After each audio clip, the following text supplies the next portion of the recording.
थी, लेकिन एला के नंगे पैर देखकर उसकी माँ थोड़ी हैरान रह गई। अच्छा हुआ कि निक ने सही समय पर समझदारी से बात घुमा दी और अपनी माँ का ध्यान भटका दिया, और एला ने अपने प्यारे और मासूम चेहरे से उसकी माँ का दिल जीत लिया। यहाँ तक कि निक के पिता को भी वो बहुत पसंद आई, जिसकी वजह से उनका ध्यान एला के नंगे पैरों पर गया ही नहीं। जैसे जैसे रात हुई, उनका फैमिली डिनर शुरू हुआ। निक ने सीधे सीधे अपने माता पिता को अपने प्लान के बारे में बताया। उसने झूठ बोला कि वो अभी एक अस्पताल में बड़े पद पर है और अब उसे एक नए प्रोजेक्ट में इन्वेस्टमेंट की जरूरत है, लेकिन उसके पिता उसकी चाल समझ गए और उन्होंने साफ साफ कह दिया कि उसे बस पैसे चाहिए। अपने पिता की ये बात सुनकर निक एकदम चुप हो गया। वहाँ का माहौल बहुत अजीब और शांत हो गया। इस मुश्किल वक्त में एला ने हिम्मत की और आगे आकर बोली, इनके पास सच में एक प्लान है जेसन, और वो बहुत ही अच्छा प्लान है, बस हम अभी उसके बारे में बात नहीं कर सकते। क्या तुम भी इस प्लान में शामिल हो? हाँ एला कि इन बातों ने जादू का काम किया और बाप बेटे के बीच होने वाली बड़ी लड़ाई को रोक दिया। निक एला की इस समझदारी से बहुत इंप्रेस हुआ। डिनर के बाद निक ने बहुत प्यार से एला को उसके कमरे में छोड़ा और पहली बार उस लड़की को एक अलग नजर से देखा। इसी पल निक को एहसास हुआ कि ये लड़की बाकी सबसे बहुत अलग और खास है, और उसकी इस खासियत ने निक के दिल में उसके लिए प्यार का एक बीज बो दिया था। एला को गुड नाइट कहने के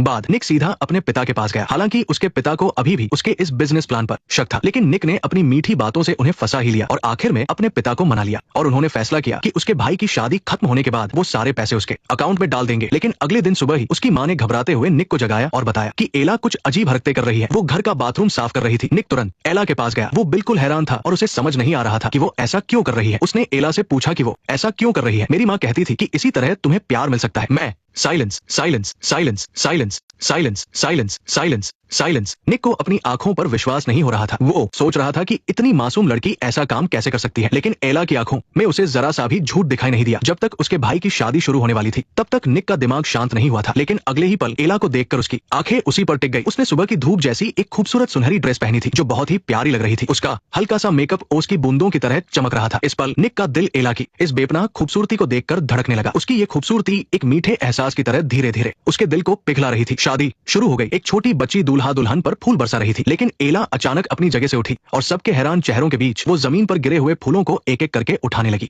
निक ने जैसे ही ये देखा वो तुरंत आगे बढ़ा और एला का हाथ पकड़कर उसे वापस अपनी सीट पर ले आया। फिर उसने प्यार से उसे शादी के तौर तरीकों के बारे में समझाया, लेकिन एला की इस अजीब हरकत पर उसके पिता की भी नजर पड़ गई थी। रात की पार्टी में जब निक थोड़ी देर के लिए वहां से गया तो उसके पिता एला के पास गए और उसे डांस के लिए पूछा। डांस करते समय उन्होंने बड़ी चालाकी से उन दोनों की लव स्टोरी के बारे में पूछना शुरू कर दिया। वो निक की असलियत जानना चाहते थे। उनका हर एक सवाल किसी तेज तलवार की तरह था, जिससे एला को सांस लेने में दिक्कत होने लगी। तुम मुझसे बात नहीं कर सकते, तुम कौन हो? और तभी एला बेहोश होकर जमीन पर गिर पड़ी। निक तुरंत भागकर आया और उसे वहां से ले गया, लेकिन उसके पिता भी उनके पीछे पीछे आ रहे थे। सच हमेशा कड़वा होता है। ये एक तेज चाकू की तरह होता है जो हमारे सारे खूबसूरत सपनों को तोड़ देता है और इंसान को असलियत का सामना करने पर मजबूर कर देता है। निक और एला का सच जैसे ही सामने आया तो अब उनके पास अलग होने के अलावा कोई रास्ता नहीं बचा था। इसके बाद निक ने अपने पिता की वो पुरानी कार चुरा ली जो उन्हें बहुत पसंद थी। रास्ते में एला को ऐसा लग रहा था जैसे वो किसी नई दुनिया में